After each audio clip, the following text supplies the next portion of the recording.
नमस्कार, जय हिंद दोस्तों। आज है जीएस मॉक टेस्ट 4। कल आपने हिंदी का मॉक टेस्ट देखा जिसे काफ़ी लोगों ने देखा। मैं उम्मीद करता हूं कि आप लोग पूरा वीडियो अंत तक देखते होंगे। हर प्रश्न आपका महत्वपूर्ण हो जाता है क्योंकि यह प्रश्न सभी यूपी ट्रिपल एस सी द्वारा परीक्षाओं में पूछे गए हैं। तो ठीक है, तो आपकी मुख्य सिविका परीक्षा हो या UP triple S C PT परीक्षा हो, भले ही आपका पेपर 1 महीने 2 महीने 3 महीने बाद हो, लेकिन उसकी तैयारी आपको आज से शुरू करनी पड़ेगी। किसी भी परीक्षा में सफल होने के लिए आपको कम से कम 6 महीने 9 महीने 1 साल पहले से तैयारी तो करनी ही पड़ती है। अगर आप परीक्षा में सिर्फ बैठना नहीं चाहते, सिर्फ प्रतिभाग लेना नहीं चाहते, सफलता भी चाहते हैं, तो आप तैयारी अभी से विधिवत शुरू करिए। जितना कॉपी पेन लेकर पढ़ेंगे उतना ज़्यादा आपकी तैयारी मजबूत होगी और आपको अपनी नौकरी मिलेगी। देखिए, मौके सबके पास, सरकार के पास बहुत ही कम है जो आपको देगी। तो आपको खुद को काबिल बनाना पड़ेगा, खुद को दिन रात मेहनत करनी पड़ेगी, तभी जाके आपको सफलता मिलेगी। अगर आपको अपनी सफलता की चिंता है तो आप हमारे मॉक टेस्ट डेली देख सकते हैं। एक हिंदी का आता है, एक जीएस का आता है। ये दो पेपर का वेटेज बहुत ही ज़्यादा होता है आपको किसी भी यूपी परीक्षा में सफल कराने के लिए। अगर यहाँ से आप 50% अंक प्राप्त कर सकते हैं अगर आपकी जीएस और हिंदी अच्छी हो जाती है। तो यूपी जीके के आपके डेली वीडियोज आ ही रहे हैं सुबह, और डेली आपका एक मॉक टेस्ट होता है। तो यूपी जीके का आप नोट्स बना लीजिए और डेली मॉक टेस्ट में आप जो क्वेश्चन आपको नहीं आते उन्हें एक बार नोट जरूर करा करिए, जिससे वो आपके दिमाग में एक लंबे समय तक बैठे रहेंगे। तो चलिए शुरू करते हैं आज का वीडियो। लेकिन मैं उससे पहले आपसे रिक्वेस्ट करूंगा कि आप वीडियो को लाइक कर लें और चैनल को सब्सक्राइब कर लें। आपके कमेंट बहुत महत्वपूर्ण होते हैं, तो आप कमेंट में अपना आंसर लिख सकते हैं, अपने शहर का नाम लिख सकते हैं, और आपका कोई प्रश्न हो तो भी वो भी लिख सकते हैं। आप वीडियो के बारे में अपनी राय रख सकते हैं और हमारे Telegram channel quick revision classes को भी ज्वाइन कर सकते हैं। इसका लिंक आपको डिस्क्रिप्शन बॉक्स में मिल जाता है, लेकिन अगर आप टेलीग्राम पे डायरेक्ट सर्च करेंगे क्विक रिवीजन क्लासेस तो भी आपको चैनल मिल जाएगा। और प्लीज़ वीडियो अंत तक देखें। अगर आप अपनी सफलता सुनिश्चित करना चाहते हैं तो मैं आपसे रिक्वेस्ट करूंगा कि आप वीडियो अंत तक देखें। अगर आप अपने माता पिता के सपनों को पूरा करना चाहते हैं, अपने जीवन को स्वर्णिम लक्ष्य देना चाहते हैं, तो आप वीडियो को अंत तक देखें, पढ़ाई पूरी करें। अधूरी चीज़ें कभी आपको सफल नहीं बनाएंगी, ये बात हमेशा ध्यान में रखिए। मैं हर दिन आपको कुछ ना कुछ बताता रहूँगा। आने वाले समय में आपको मैं परीक्षा की स्ट्रेटजी बनाना भी बताऊँगा कि किस तरह आप परीक्षा में टॉप कर सकते हैं। तो चलिए शुरू करते हैं आज का मॉक टेस्ट, जो आपका चौथा मॉक टेस्ट है। तो पहला प्रश्न आपके सामने आ जाता है कि राष्ट्रीय गान सर्वप्रथम कब और कहाँ गाया गया। आपका पहला प्रश्न है कि राष्ट्रीय गान सर्वप्रथम कब और कहाँ गाया गया। तो बताइए इसमें से कौन सा ऑप्शन आपका सही हो जाएगा। ऑप्शन 1 27 दिसंबर 1911 कलकत्ता में, ऑप्शन बी 26 जनवरी 1931 कलकत्ता में, ऑप्शन सी 24 जनवरी 1950 दिल्ली में, ऑप्शन डी 14 अगस्त 1896 इलाहाबाद में। तो बताइए इनमें से कौन सा ऑप्शन आपका सही हो जाता है। तो इसका पहला ही ऑप्शन सही हो जाएगा, 27 दिसंबर 1911 कलकत्ता में। तो राष्ट्रीय गान सर्वप्रथम 27 दिसंबर 1911 को कलकत्ता में गाया गया। ठीक है, तो राष्ट्रीय गान जनगण मन रविन्द्रनाथ टैगोर द्वारा 11 दिसंबर 1911 को लिखा गया, और पहली बार राष्ट्रीय कांग्रेस सम्मेलन 27 दिसंबर 1911 को कलकत्ता में गाया गया था। तो आर्य समाज की स्थापना किसने की थी। राजा राम मोहन राय ने की थी, या स्वामी विवेकानंद ने की थी, या स्वामी दयानंद सरस्वती ने की थी, या राजा राधाकांत देव ने की थी। तो बताइए आर्य समाज की स्थापना किसने की थी। तो इसका सही उत्तर हो जाएगा आपका स्वामी दयानंद सरस्वती ने आर्य समाज की स्थापना की थी। तो स्वामी दयानंद सरस्वती ने आर्य समाज की स्थापना 10 अप्रैल 1875 को मुंबई में की थी। कहाँ की थी। मुंबई में 10 अप्रैल 1875 को, जिसका उद्देश्य धर्म को शुद्ध रूप से स्थापित करना था। भारत में धार्मिक, सामाजिक, नव राजनीतिक रूप से एक सूत्र में बांधना तथा पश्चात प्रभाव को समाप्त करना था। तो राजा राम मोहन राय ने देश पर काफ़ी एहसान किया कि जो हिंदू धर्म में कुरीतियाँ थीं उन्हें समाप्त कर किया, और इसके साथ ही दयानंद सरस्वती ने भी कुछ ऐसा कार्य किया था। तो आर्य समाज की स्थापना स्वामी दयानंद सरस्वती ने 1875 में मुंबई में की थी। हमारा अगला प्रश्न है कि भारतीय राष्ट्रीय कांग्रेस द्वारा किस अधिवेशन में पूर्ण स्वराज्य का प्रस्ताव पारित किया गया। बताइए भारतीय राष्ट्रीय कांग्रेस द्वारा किस अधिवेशन में ऐतिहासिक पूर्ण स्वराज अर्थात पूर्ण स्वतंत्रता का प्रस्ताव पारित किया गया। Option A Bombay, option B Lahore, option C Karachi, option D Lucknow. बताइए इसमें कौन सा सही होगा, बम्बई, लाहौर, कराची या लखनऊ। तो इसका सही उत्तर है लाहौर। ठीक है, लाहौर इसका सही उत्तर है, ऑप्शन बी। लाहौर अधिवेशन 1929 में हुआ था। तो कुछ अधिवेशन है इंपॉर्टेंट, उनके अध्यक्ष कौन थे, स्थान क्या था और प्रमुख कार्य क्या हुए, उनको हम देख लेते हैं। तो पहला अधिवेशन है 1885 में, व्योमेश चंद्र बनर्जी इसके अध्यक्ष थे, बम्बई में हुआ था, कांग्रेस की स्थापना हुई थी। तो कांग्रेस की स्थापना कब हुई थी, 1885 में। उस अधिवेशन के अध्यक्ष कौन थे, व्योमेश चंद्र बनर्जी थे, स्थान क्या था, बम्बई। ठीक है, इसके बाद आता है अगला 1916 में जो अधिवेशन हुआ था, अंबिकाचरण मजूमदार इसके अध्यक्ष थे, लखनऊ में हुआ था। गरम दल तथा नरम दल कांग्रेस से वापस जुड़ गए थे और मुस्लिम लीग के बीच भी समझौता हो गया था। नरम दल और गरम दल के बीच समझौता हो गया और कांग्रेस और मुस्लिम लीग के बीच भी समझौता हो गया। तो ये कब हुआ गठबंधन, 1916 में, अंबिकाचरण मजूमदार के साथ अध्यक्षता में, लखनऊ में। ठीक है, तो ये आपको कमेंट करके बताना है कि नरम दल और गरम दल कौन से अधिवेशन में किस वर्ष वो अलग हुए थे। ठीक है, ये आपको कमेंट करके बताना है। तो 1929 में जो अगला अधिवेशन हुआ, जवाहरलाल नेहरू इसके अध्यक्ष थे, ये लाहौर में हुआ था। इसमें नेहरू ने पूर्ण स्वराज का नारा दिया था। क्या नारा दिया था, पूर्ण स्वराज का नारा दिया था नेहरू ने लाहौर अधिवेशन में 1929 में। फिर अगला आता है 1931 में, वल्लभ भाई पटेल इसके अध्यक्ष थे, कराची में यह अधिवेशन हुआ था। मूल अधिकारों तथा आर्थिक कार्यक्रमों की संकल्पना पारित की गई थी। क्या पारित की गई थी, मूल अधिकारों तथा आर्थिक कार्यक्रमों की संकल्पना पारित की गई थी 1931 में। वल्लभ भाई पटेल इसके अध्यक्ष थे, ये कराची में हुआ था। अच्छा, बेलगाम अधिवेशन की अध्यक्षता किसने की थी, ये कमेंट करके आपको बताना है कि बेलगाम अधिवेशन की अध्यक्षता किसने की थी और ये कौन से सन में हुआ था। मैं आपकी कमेंट का इंतजार करूंगा। हंटर आयोग ने किसके विकास पर अधिक बल दिया, प्राथमिक शिक्षा, माध्यमिक शिक्षा, स्त्री शिक्षा या तकनीकी शिक्षा। बताइए इसमें से कौन सा ऑप्शन आपका सही है। हंटर आयोग ने किसके विकास पर अधिक बल दिया, प्राथमिक शिक्षा, माध्यमिक शिक्षा, स्त्री शिक्षा या तकनीकी शिक्षा। बताइए इन सब में कौन सा ऑप्शन सही है। तो इसका सही उत्तर आपका हो जाएगा ऑप्शन ए, प्राथमिक शिक्षा। ठीक है, तो 1882 में सरकार ने डब्ल्यू हंटर की अध्यक्षता में एक आयोग का गठन किया। तब कौन सी सरकार थी, तब ब्रिटिश सरकार थी 1882 में। डब्ल्यू हंटर की अध्यक्षता में एक आयोग का गठन किया जिसका कार्य 1857 के पश्चात देश में शिक्षा की दिशा में किए गए प्रयासों में उसकी प्रगति की समीक्षा करना था। किसकी प्रगति की समीक्षा करना था। ठीक है, हंटर आयोग का कार्य केवल प्राथमिक एवं माध्यमिक शिक्षा की समीक्षा तक ही सीमित था, लेकिन हंटर आयोग ने प्राथमिक शिक्षा के विकास पर ज़्यादा बल दिया। उन्होंने कहा कि अगर आप प्राथमिक शिक्षा सही से दे देंगे तो काफ़ी सुधार किए जा सकते हैं भारत की शिक्षा प्रणाली में। अगला प्रश्न है आपका, उपनयन समारोह में क्या होता है। बताइए उपनयन समारोह से क्या तात्पर्य है। अगला क्वेश्चन है आपका क्वेश्चन कि उपनयन समारोह से क्या तात्पर्य है। ऑप्शन ए, बच्चे को एक औपचारिक नाम दिया जाता है, या ऑप्शन बी, बच्चे को सूर्य और चंद्र के औपचारिक दर्शन कराए जाते हैं, बच्चे को पवित्र जनेऊ धारण कराया जाता है, बच्चे का विवाह किया जाता है। बताइए इनमें से कौन सा ऑप्शन सही होगा, option A, option B, option C या ऑप्शन डी। तो इसका सही उत्तर हो जाएगा आपका, बच्चे को पवित्र जनेऊ पहनाया जाता है, ऑप्शन सी। ठीक है, तो उपनयन संस्कार के बारे में थोड़ी जानकारी ले लेते हैं। उपनयन संस्कार को यज्ञोपवीत संस्कार के नाम से भी जाना जाता है। ठीक है, इसमें बच्चे पवित्र जनेऊ धारण करते हैं और इसमें 3 धागे होते हैं जिन्हें सत, रज और तम का प्रतीक माना जाता है। उपनयन संस्कार को क्या कहते हैं, यज्ञोपवीत संस्कार भी कहते हैं। यह बच्चे को पवित्र जनेऊ धारण कराया जाता है।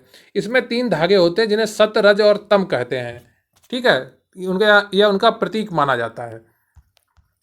निम्नलिखित में से किस सम्राट के शासनकाल में भारत का पहला मुद्रा रुपया मुद्रित हुआ। तो बताइए निम्न में से किसके शासनकाल में भारत का पहला मुद्रा रुपया मुद्रित हुआ। तो आप भारत की पहली मुद्रा रुपया मुद्रित हुई, आप ऐसे भी कह सकते हैं। इसको पुल्लिंग में नहीं, स्त्रीलिंग में लिखना चाहिए था, क्वेश्चन ही गलत लिखा आयोग वालों ने। तो आपका ऑप्शन हो जाएगा अकबर, हुमायूं, शेरशाह सूरी या समुद्रगुप्त। बताइए इनमें से आपका कौन सा ऑप्शन सही है, अकबर, हुमायूं, शेरशाह सूरी या समुद्रगुप्त। तो इसका आपका सही उत्तर हो जाएगा शेरशाह सूरी। ठीक है, भारत की जो पहली मुद्रा थी रुपया, उसको पहली बार मुद्रित करने का श्रेय शेरशाह सूरी को जाता है। तो शेरशाह सूरी के शासनकाल में भारत ने पहला मुद्रा रुपया जारी किया था, जो आज के रुपए का अग्रदूत है। तो रुपया के अलावा 3 धातुओं की सिक्का प्रणाली और ग्रैंड ट्रंक रोड यानी कि जीटी रोड का निर्माण भी शेरशाह सूरी ने कराया था।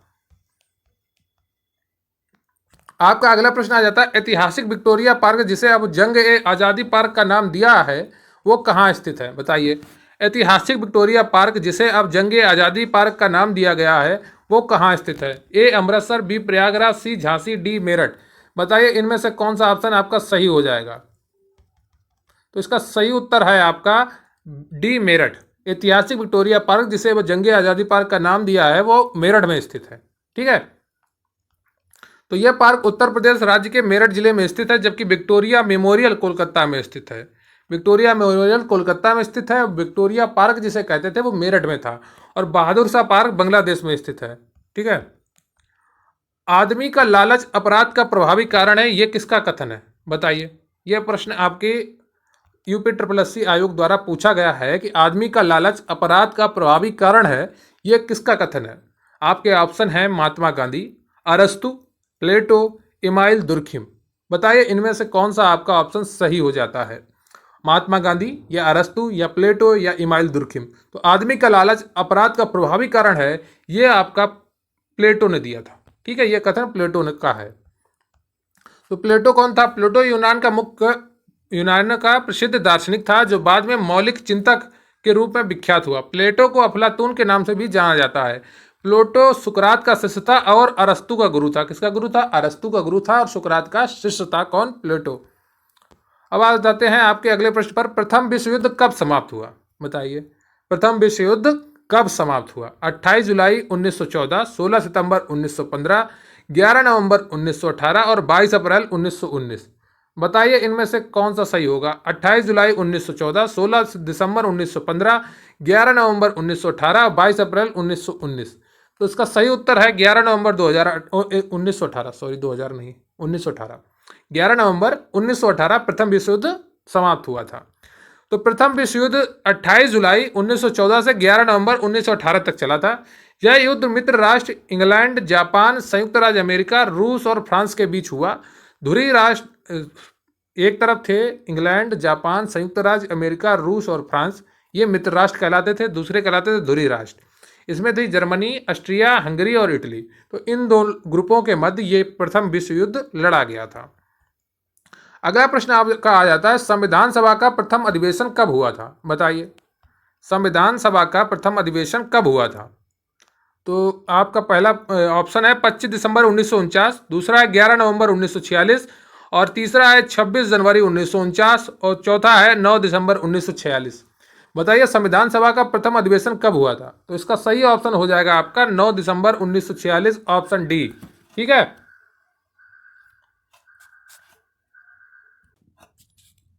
तो 9 दिसंबर 1946 को संविधान सभा का प्रथम अधिवेशन हुआ था। ठीक है, संविधान सभा का प्रथम अधिवेशन 9 दिसंबर 1946 को हुआ था। डॉक्टर सच्चिदानंद सिन्हा इसके प्रथम अध्यक्ष थे, जो कि अस्थायी थे। ठीक है, वरिष्ठ नागरिक के जो सदस्य थे उसके तौर पर इनको पहला अस्थायी अध्यक्ष चुन लिया गया था। बाद में 11 दिसंबर 1946 को डॉक्टर राजेंद्र प्रसाद को स्थायी अध्यक्ष के रूप में चुन लिया गया था।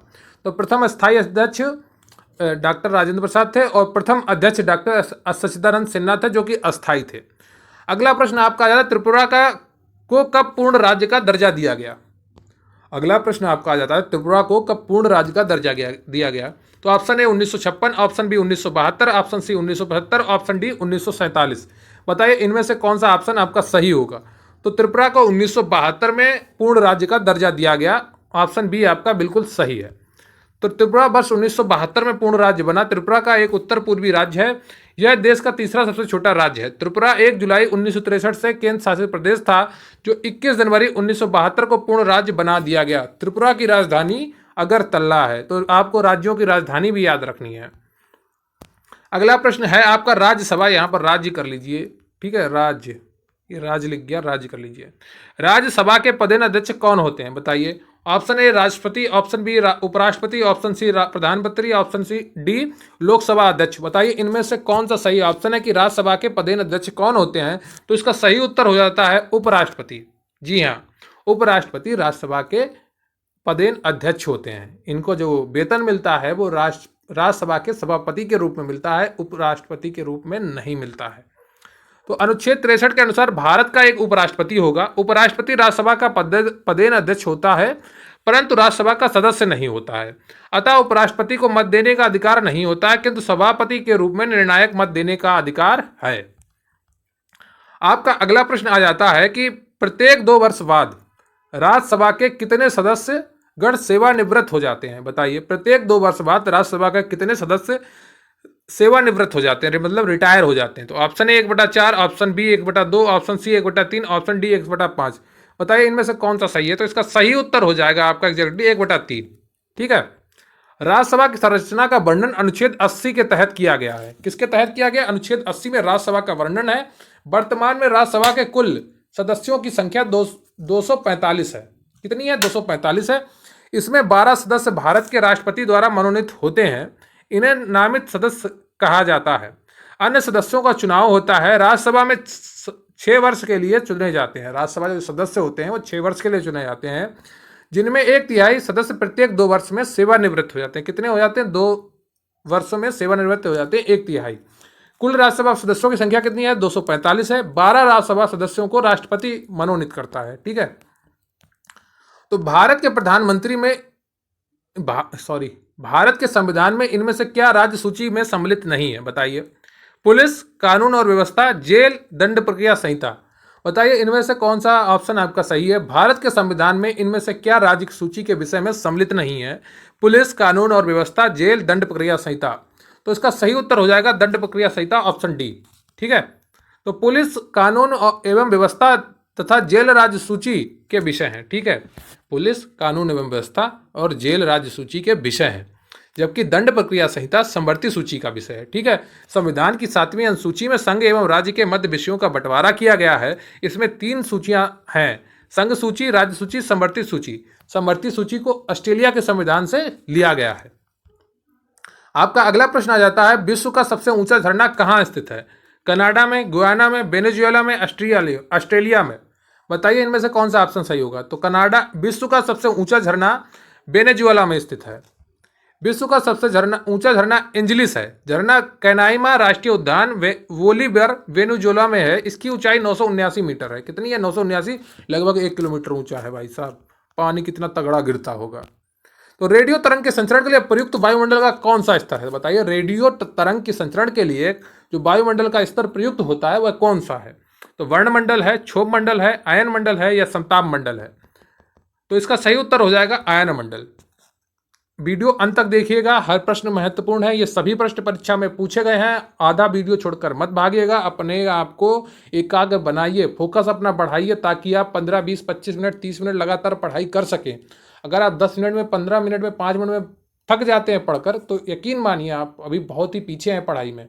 आपको आधा घंटा, 30-40 मिनट तो कम से कम लगातार बैठ के पढ़ने की आदत बनानी होगी। ये तभी बनेगी जब आप लगातार वीडियो देखेंगे। ठीक है। लगातार क्लास अटेंड करेंगे, पेन और कॉपी लेकर बैठेंगे। तो इसका सही उत्तर हो जाएगा आयन मंडल। ठीक है। तो धरातल से 60 और 640 किलोमीटर की ऊंचाई तक विस्तृत वायुमंडल के भाग को आयन मंडल कहते हैं। जो 60 किलोमीटर धरातल से उसके बाद शुरू होता है और 640 किलोमीटर तक आयन मंडल होता है। ठीक है। ऊंचाई के साथ इस मंडल में तापमान की वृद्धि भी होती है। जब ये 60 किलोमीटर के बाद जब आप ऊपर होते जाते हैं तो इसमें तापमान की वृद्धि होती जाती है। ठीक है। आयन मंडल में सबसे नीचे स्थित डी लेयर होता है, जिसमें विद्युत एवं चुंबकीय तरंगें परावर्तित होती रहती हैं। आयन मंडल के सबसे ऊपरी परत से सभी प्रकार के रेडियो तरंगें परावर्तित होती हैं। आयन मंडल में सबसे नीचे स्थित डी लेयर होता है, जिससे विद्युत एवं चुंबकीय तरंगें परावर्तित होती रहती हैं।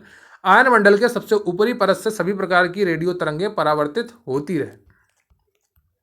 आपका अगला प्रश्न आया था, स्वीडन की राजधानी का नाम क्या है? स्टॉकहोम है, बर्न है या लग्जमबर्ग है या मैड्रिड है?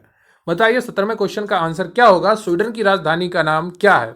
तो आपके सिलेबस में विश्व और उनकी देश और उनकी राजधानियां भी हैं, तो ये आपको कुछ नाम आपको याद होने चाहिए महत्वपूर्ण देशों के। तो स्वीडन की राजधानी का नाम स्टॉकहोम है। ठीक है। तो स्वीडन की राजधानी स्टॉकहोम है, स्विट्जरलैंड की बर्न है, लग्जमबर्ग की लग्जमबर्ग नगर है और स्पेन की मैड्रिड है। तो ये राजधानियां बहुत ही महत्वपूर्ण हो जाती हैं। आपका अगला प्रश्न है कि काराकोरम पर्वत श्रृंखला में सबसे ऊंची चोटी कौन सी है? बताइए नंदा देवी है या माउंट केटू है या अनंगा पर्वत है या माउंट एवरेस्ट है? काराकोरम पर्वत श्रृंखला की सबसे ऊंची चोटी कौन सी है? Option A, option B, option C या ऑप्शन डी? बताइए इनमें से कौन सा सही है। तो इसका सही उत्तर हो जाएगा माउंट केटू, ऑप्शन बी। ठीक है। तो काराकोरम श्रेणी की सबसे ऊंची चोटी माउंट केटू है, जिसकी ऊंचाई 8611 मीटर है। यह भारत की सबसे ऊंची चोटी है। माउंट केटू पाक अधिकृत कश्मीर में स्थित है। ठीक है। कहाँ स्थित है? पाक अधिकृत कश्मीर में स्थित है। ये भारत की सबसे ऊंची चोटी है। इसकी ऊंचाई 8,611 मीटर है। ये काराकोरम श्रेणी में स्थित है। अन्य प्रमुख चोटियों की ऊंचाई इस प्रकार है। नंदा देवी की है 7817 मीटर। नंगा पर्वत की है 8126 मीटर, ये भी भारत में है। माउंट एवरेस्ट की है 8848 मीटर, ये नेपाल में है। माउंट एवरेस्ट की कितनी है? 8848 मीटर, नेपाल में है। अब आ जाता है आपका अगला प्रश्न, निम्नलिखित में से किस नदी का समागम अरब सागर में है? बताइए, निम्नलिखित में से किस नदी का समागम अरब सागर में है? नर्मदा, गोदावरी, कृष्णा या कावेरी? बताइए, इनमें से कौन सी नदी अरब सागर में गिरती है? अरब सागर में, बताइए, जो अपनी पानी अरब सागर में जाके छोड़ती है। तो इसका सही उत्तर हो जाएगा आपका नर्मदा। ठीक है, ऑप्शन ए, ये नर्मदा है, ये अरब सागर में गिरती है। तो नर्मदा की नदी की लंबाई 1312 किलोमीटर है। ये विंध्याचल पर्वत श्रेणियों में स्थित अमरकंटक नामक स्थान से निकलती है। अमरकंटक कहाँ है? मध्य प्रदेश में है। ठीक है, ये विंध्याचल पर्वत श्रेणियों में स्थित अमरकंटक नामक स्थान से निकलती है। इस नदी का समागम या मुहाना खंबात की खाड़ी अरब सागर में है। कहाँ पे गिरती है? खंबात की खाड़ी अरब सागर में गिरती है। ये पश्चिम दिशा की ओर बहने वाली सबसे लंबी नदी है। ठीक है, तो आपका अगला प्रश्न हो जाता है, भारत में किस राज्य द्वारा सर्वप्रथम जीएसटी की पुष्टि की गई? या आप इसे ऐसे कह सकते हैं कि भारत में किस राज्य द्वारा सर्वप्रथम जीएसटी लागू किया गया? तो आपके ऑप्शन है Andhra Pradesh, option B Maharashtra, option C Assam, option D Uttar Pradesh. बताइए, इनमें से कौन सा सही होगा? तो आपका सही उत्तर हो जाएगा असम। असम ने भारत में सबसे पहले जीएसटी अपने राज्य में लागू किया। तो जीएसटी अर्थात गुड्स एंड सर्विस टैक्स, जिसका अर्थ होता है वस्तु एवं सेवा कर, यह एक अप्रत्यक्ष कर प्रणाली है इसकी सर्वप्रथम पुष्टि असम राज्य ने की थी। इसे संपूर्ण भारत में 15 जुलाई 2018 से लागू कर दिया गया। जीएसटी अर्थात गुड्स एंड सर्विस टैक्स, जिसका अर्थ होता है वस्तु एवं सेवा कर, यह एक अप्रत्यक्ष कर प्रणाली है। इसकी सर्वप्रथम पुष्टि असम राज्य ने की थी। इसे संपूर्ण भारत में 15 जुलाई 2018 से लागू कर दिया गया था। भारत में जीएसटी लागू करने का सुझाव विजय केलकर समिति ने दिया था। यह भी प्रश्न कई बार परीक्षाओं में पूछा गया है कि जीएसटी लागू करने को सुझाव किस समिति ने दिया था? तो विजय केलकर समिति ने जीएसटी लागू करने का सुझाव दिया था। ठीक है, यह संविधान के अनुच्छेद 279 के तहत जीएसटी परिषद का गठन किया गया। तो संविधान के अनुच्छेद 279A के तहत जीएसटी परिषद का गठन किया गया था। जीएसटी की दरें 5 तरह से निर्धारित की गई हैं: 0, 5, 12, 18 और 28। ठीक है, आपका अगला प्रश्न आ जाता है, कायाकल्प और शहरी परिवर्तन के लिए अटल मिशन अमृत किस मंत्रालय के अधीन है? बताइए, आवास और शहरी मामले, मानव संसाधन विकास, स्वास्थ्य और परिवार कल्याण या गृह मंत्रालय? इनमें से कौन सा ऑप्शन आपका सही हो जाएगा? आवास और शहरी मामले, मानव संसाधन विकास मंत्रालय, स्वास्थ्य और परिवार कल्याण या गृह मंत्रालय? बताइए, इनमें से कौन सा ऑप्शन आपका सही है? उसका सही उत्तर हो जाएगा आपका आवास एवं शहरी मंत्रालय। ठीक, मामले। कायाकल्प और शहरी परिवर्तन के लिए अटल मिशन की शुरुआत जो मंत्रालय ने की है वो आवास और शहरी मामले है। ठीक है, यह योजना आवास और शहरी मामले के अंतर्गत आती है। इस योजना को जून 2015 में प्रधानमंत्री मोदी द्वारा शुरू किया गया था। आपका अगला प्रश्न आ जाता है, ऊर्जा की एसआई इकाई क्या है? बताइए, ऊर्जा की एसआई इकाई क्या है? न्यूटन है, जूल है, किलोवाट है या हॉर्स पावर है? बताइए, ऊर्जा की एसआई इकाई क्या है? तो इसका आपका सही उत्तर हो जाएगा ऑप्शन बी। ठीक है, जूल। आप चैनल को सब्सक्राइब कर लीजिए और वीडियो को लाइक कर लीजिए। आप अगर अभी तक वीडियो देख रहे हैं तो आप काफ़ी मन लगाकर पढ़ाई कर रहे हैं। आप अन्य लोगों से जरूर ज़्यादा सफल होंगे जीवन में, ये आपकी गारंटी है। ठीक है, कि आप अगर लगातार मेहनत करते हैं और निरंतरता बनाए रखते हैं, अपने मन को फोकस्ड रखते हैं, तो आपको सफलता अवश्य ही मिलेगी, आज नहीं तो कल। बस इसी तरह आप अपना फोकस बनाकर रखिए और निरंतर लगे रहिए। किसी वस्तु में कार्य करने की क्षमता को उस वस्तु की ऊर्जा कहते हैं। ठीक है, ऊर्जा एक अदिश राशि है, इसका मात्रक जूल है। ऊर्जा 2 प्रकार की होती है, गतिज ऊर्जा और स्थितिज ऊर्जा। तो ऊर्जा कैसी राशि है? अदिश राशि है। इसका एसआई मात्रक क्या है? जूल है। ठीक है, अब आ जाता है आपका अगला प्रश्न, कौन सी धातु ताप का अच्छा सुचालक है परंतु बिजली का बुरा? बताइए, ऐसी कौन सी धातु है जो ताप का अच्छा सुचालक तो है परंतु बिजली का बुरा, यानी कि कुचालक है बिजली का? सॉरी। तो आपका ऑप्शन ए है स्वर्ण, बी अभ्रक, सी तांबा, डी चांदी। बताइए, इनमें से ऑप्शन कौन सा सही होगा? जो ऐसी धातु है जो ताप का तो सुचालक है परंतु बिजली का बहुत बुरा सुचालक है। तो इसका सही उत्तर हो जाएगा अभ्रक। तो अभ्रक होगा, यहाँ पे अभ्रक लिख गया है। ठीक है, अभ्रक ये अभ्रक है, ठीक, ऐसे लिखा जाता है अभ्रक, देख लीजिए। अभ्रक ताप का, यहाँ पे ताप होगा, देखो टाइपिंग मिस्टेक ऐसी हो जाती है, क्या ही बताया जाए। ठीक है, अभ्रक ताप का अच्छा सुचालक है परंतु बिजली का बुरा सुचालक है। ऊष्मा तथा बिजली के सुचालक स्वर्ण है, चांदी है, तांबा है, एल्युमिनियम है। ठीक है, ऊष्मा तथा बिजली के सुचालक स्वर्ण है, चांदी है, तांबा और एल्युमिनियम है। अब आ जाते हैं आपके अगले प्रश्न पर, 24 पर। नमक को, यहाँ पर यार क्या ही बताएं टाइपिंग को, बर्फ है यहाँ पर। ठीक है, नमक को बर्फ के साथ मिलाने से हिमांक पर क्या प्रभाव पड़ता है? बर्फ है, ठीक है, आइस जिसको कहते हैं। नमक को बर्फ के साथ मिलाने पर हिमांक पर क्या प्रभाव पड़ता है? ये घटता है या वृद्धि होती है या कोई प्रभाव नहीं पड़ता? पहले घटता है या फिर वृद्धि होती है? बताइए इनमें से कौन सा ऑप्शन सही होगा। तो इसका सही उत्तर हो जाएगा घटता है। ठीक है, नमक को जब हम बर्फ पे मिलाएंगे तो उसका हिमांक घट जाता है। नमक को बर्फ के साथ मिलाने पर हिमांक घट जाता है क्योंकि क्लोराइड लवण, यहाँ पे लवण होगा, ठीक है, बर्फ को पिघलने में एजेंट का कार्य करते हैं। ठीक है, यह बर्फ में घुलनशील है जिसके परिणाम स्वरूप हिमांक शून्य से नीचे आ जाता है। जब जल में नमक मिलाते हैं तो इसके क्वथनांक में वृद्धि होती है तथा हिमांक में कमी आ जाती है। ठीक है, तो जब जल में नमक मिलाते हैं तो इसके क्वथनांक में तो वृद्धि हो जाती है तथा हिमांक में कमी होती है। निम्नलिखित में से कौन सा मानवीय पुरुष प्रजनन प्रणाली का हिस्सा नहीं है? बताइए इसमें कौन सा ऑप्शन है जो पुरुष प्रजनन प्रणाली का हिस्सा नहीं है? डिम्ब वाहिनी नली, वास डेफरेंस, वृषण या वृषण कोश? बताइए इनमें से कौन सा ऑप्शन सही होगा। निम्नलिखित में से कौन सा मानवीय पुरुष प्रजनन प्रणाली का हिस्सा नहीं है? तो इसका ऑप्शन ए आपका सही हो जाएगा, डिम्ब वाहिनी नली। तो मानवीय पुरुष प्रजनन प्रणाली का हिस्सा डिम्ब वाहिनी नली नहीं होती है। यह हिस्सा महिलाओं में गर्भाशय तथा योनि से मिलकर स्त्री सहायक नलिकाएं बनाती हैं। ठीक है, तो ये पुरुषों में नहीं पाई जाती है, ये स्त्रियों में पाई जाती है ये डिम्ब वाहिनी नली। पुरुष प्रजनन तंत्र के अंतर्गत एक जोड़ा वृषण सहायक नलिकाओं के साथ साथ एक जोड़ी ग्रंथियां तथा बाह्य जनेंद्रियां शामिल होती हैं। पुरुष शरीर में वृषण अर्थात टेस्टिस कहते हैं इनको, उदर गुहा के बाहर एक थैली धानी में स्थित होते हैं जिसे वृषण कोश स्क्रोटम कहते हैं। ठीक है, आप इसको ज़्यादा डिटेल में पढ़ लीजिएगा खुद ही, आप स्क्रीनशॉट लेके भी पढ़ सकते हैं इसको। तो ये रहा आपका 25 प्रश्नों का practice set GS mock test 4। आपको कैसा लगा कमेंट कर जरूर बताएं और आपने कितने क्वेश्चन सही किए वो भी बताएं। अगर आप वीडियो अंत तक देख रहे हैं तो ये भी आप वंदे मातरम लिखकर या जय हिंद लिखकर, आपको जो भी ठीक लगे ये ज़रूर कमेंट में लिखें। और इसी तरह आप पढ़ाई करते रहें। आपका डेली एक मॉक टेस्ट होता है, एक दिन जीएस का, एक दिन हिंदी का, जो आपकी परीक्षा की तैयारी को मजबूत करेगा। मैं बहुत ही जल्दी आपके जो सिलेबस की क्लासेस हैं वो शुरू करने वाला हूं, लेकिन उससे पहले मैं चाहता हूं आपको एक बार प्रश्नों का तरीका समझ में आ जाए कि किस तरह के प्रश्न आते हैं, क्योंकि आप में से बहुत से लोगों ने अच्छे से तैयारी शुरू नहीं की है। तो आप ये डेली जीएस के मॉक टेस्ट करिए, हिंदी का मॉक टेस्ट करिए और रिजल्ट ज़रूर बताया करिए कमेंट में कितना आपका सही है।